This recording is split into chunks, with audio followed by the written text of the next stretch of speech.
시장을 움직이는 마켓 브라더스. 네, 안녕하세요. 반갑습니다. 삼성전자 종목을 보도록 하겠습니다. 삼성전자 일봉 상황을 살펴보고 계신데요.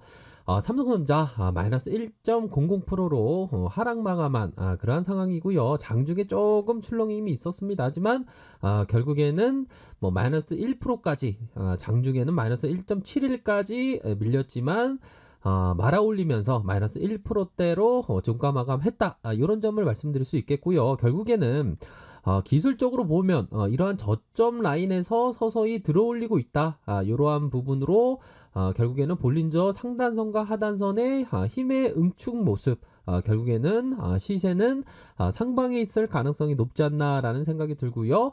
뭐 삼성전자는 뭐 대표적인 뭐 대한민국의 1등 기업이라고 말씀드릴 수 있겠고요. 결국에는 자, 반도체 상승 사이클이 계속될 것이다. 결국에는 디램과 랜드 플래시의 가격세가 저점을 찍고 반등을 보이고 있다. 그렇기 때문에 결국에는 뭐 질병 관련된 부분은 너무 걱정할 필요는 없고 다시 한번 외국인들이 순매수세를 보여줄 가능성이 있다. 아직도 뭐 인텔, 뭐 TSMC, 마이크론, 퀄컴 비교해 봤을 때, 특히나 애플과 비교해 봤을 때 굉장히 저평가되어 있는 그러한 모습은 분명하지 않나라는 생각이 듭니다. 그렇기 때문에 오히려 더 뭐 삼성전자를 장기 투자하시는 분들이라면 주가가 내려올 때 이삭 죽기를 생각하는 것이 맞지 않나라는 점을 말씀드리도록 하겠고요.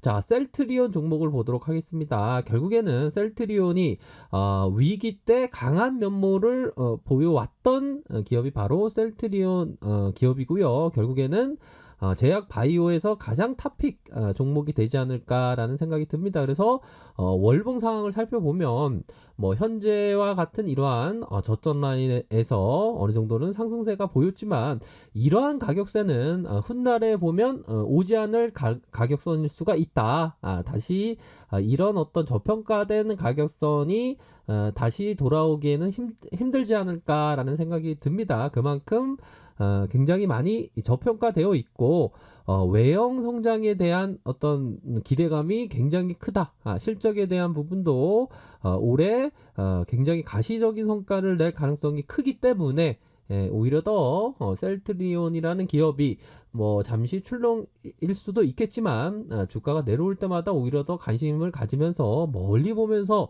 투자를 한다면 굉장히 좋은 모습을 연출하지 않을까라는 생각이 듭니다. 그러한 점을 말씀드리도록 하겠고요. 자, 시젠 종목을 보도록 하겠습니다. 시젠 종목 이전에 이런 어떤 가격선에 대한 부분이 딱 맞고 떨어지는 모습이 나타났는데요. 좀 음봉이 좀 많이 연출되는 이러한 모습이 현재 진행되고 있는 상황입니다. 그래서 자, 시젠 종목 결국에는 뭐 정배열의 상황이긴 하지만 이러한 어떤 부분이 현재 국면에서는 조금 리스크 관리를 좀 생각을 하시면서 관점으로 접근해야 되지 않나라는 생각이 듭니다. 어느 정도는 이러한 어떤 음봉 상황에서 물량을 조금 나올 가능성, 나왔던 가능성, 이런 부분이 충분히 있기 때문에 뭐 현재와 같은 상황은 조금 리스크 관리를 해야 되겠고, 결국에는 다시 한번 이러한 거래량 터지는 모습, 거래량 터지는 그러한 모습을 조금 기다렸다가 생각하는 그러한 어떤 지혜는 조금 필요하지 않나라는 점을 설명드리도록 하겠습니다. 자, 한국콜마 하면 이전에 뭐 화장품 관련주가 시장의 탑픽은 아니었죠. 하지만 이전에 우리 카페 회원분들에게 말씀드렸던 요 2만원대에 말씀드렸던 종목이 바로 한국콜마입니다. 장기 투자를 하시면 좋은 결과가 있을 것으로 생각된다라는 점을 말씀을 드렸는데요. 결국에는 13만원까지 가는 이러한 모습이 나타났어요. 결국엔 이러한 종목은 엉덩이를 좀 무겁게 하면서 멀리 보면서 투자를 한다면 결국에는 뭐 은행금리 이상의 이상 그 뛰어넘는 이상의 모습을 보여주지 않습니까? 이러한 어떤 주도적인 어떤 종목에 대한 어떤 탑픽이 될 만한 그러한 종목을 뭐 서서히 밑단에서 이렇게 잡아가는 그러한 전략이 굉장히 중요하지 않나라는 생각이 들고요.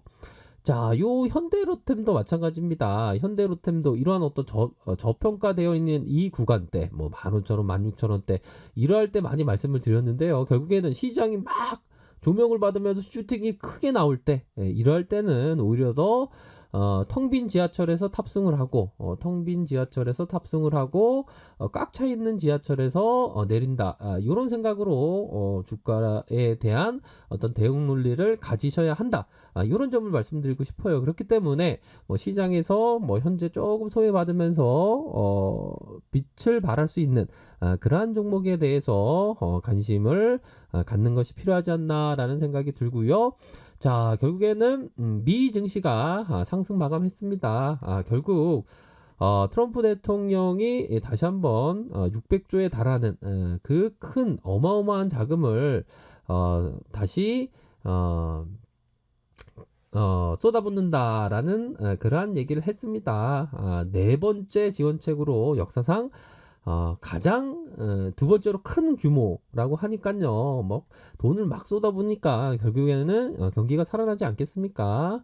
그러므로 해서 서서히 뭐 이 또한 지나가는 질병 관련된 부분의 충격이 서서히 완화되고 있다. 뭐 반면에 유럽 증시는 조금 빠지는 모습이 나타났네요. 우리 코스피 요 부분을 살펴보기 전에 반드시 아셔야 하는 부분이 앙드레 코스토라니가 말했던 이 부분입니다. 바로 주식과 증시에 있어서 정말 역겨움을 느끼게 하는 세계 증시였죠. 그동안 특히나 한국 증시였습니다. 하지만 이러한 침체기 후에는 언제나 과거의 모든 상처를 다 잃어버리고 불나방같이 증권시장에 사람들이 몰려오지 않는다라고 얘기하는 것이 아니라 반드시 온다고 합니다. 그렇기 때문에 증시에 참여하시는 분들이 오히려 더 행운을 얻을 수 있다, 이런 생각이 들어요. 현재는 전혀 뭐 그 거품이 끼어 있지 않는, 전혀 완전 일곱수의 시장이라고 말씀드릴 수 있을 것 같아요. 결국에는 부동산 되겠습니까? 안 되죠. 정부에서 워낙에 규제를 많이 하니까 증시로 자금이 141조 원, 사상 최대의 자금이 대기되어 있다고 합니다. 심지어는 고액 자산가들이 바로 증권사에 오면서 현금을 맡겨두고 각각의 어떤 그 지수의 가격선대로 뭐 이렇게 분할 매수를 문의를 하고 있다니까 얼마나 자금들이 많다는 거 아닙니까? 결국에는 유동성, 자금이 들어오면 증시는 오를 수밖에 없습니다. 필립 핍셔가 말했던 바로 약세장으로 인해서, 현재와 같은 어떤 약세장으로 인해서 주식 보유는 단지 함정과도 같은 것이라고 여기지만 과거의 주식시장에서 심각한 약세장이 도래했을 때마다 능력 있고 스스로 생각할 수 있도록 단련했으며 순간순간 변하는 대중의 감정에 휩쓸리지 않고 독자적으로 판단할 수 있었던 투자자들은 대단한 기회를 얻었다고 합니다. 현재와 같은 시장이 오히려 더 대단한 기회를 얻을 수 있는 시장이 아닌가라는 생각을 말씀드리도록 하겠고요. 자, 보면 증시는 어떻게 보면 좀 약간 논외죠. 비트코인이라는 게 이 고점에 물린 분도 얼마나 많습니까? 이때 비트코인 하지 말라고 말씀을 드렸는데요. 아이고, 이렇게 많이 하락했어요. 이러한 어떤 뭐 버블이었죠. 버블이 풍선과도 같이 터졌던 그러한 비트코인에 비교했을 때 국내 증시는 아주 그냥 전혀 버블이 없는 그런 시장이라고 말씀드릴 수 있을 것 같아요. 그렇기 때문에 뭐 현재와 같은 상황에서 소외주로서 싼 뭐 그러한 종목에 대해서 서서히 담아가면 좋은 결과가 있는 그러한 시장이 다가오고 있는 그런 상황이라고 말씀드릴 수 있을 것 같습니다. 그래서 뭐 단기적으로는 조금 일희일비할 수가 있겠죠. 사람의 마음이라는 게. 하지만 그 마음을 다잡고 우리가 결국에는 진득하게 투자해서 뭐 한국콜마와 같은 이런 따따블이 날 수 있는 그러한 종목에 대해서 모아갈 때다, 이런 점을 말씀드리도록 하겠습니다. 좋아요, 구독하기 부탁드리겠고요. 언제나 최선을 다하도록 하겠습니다. 네, 감사합니다.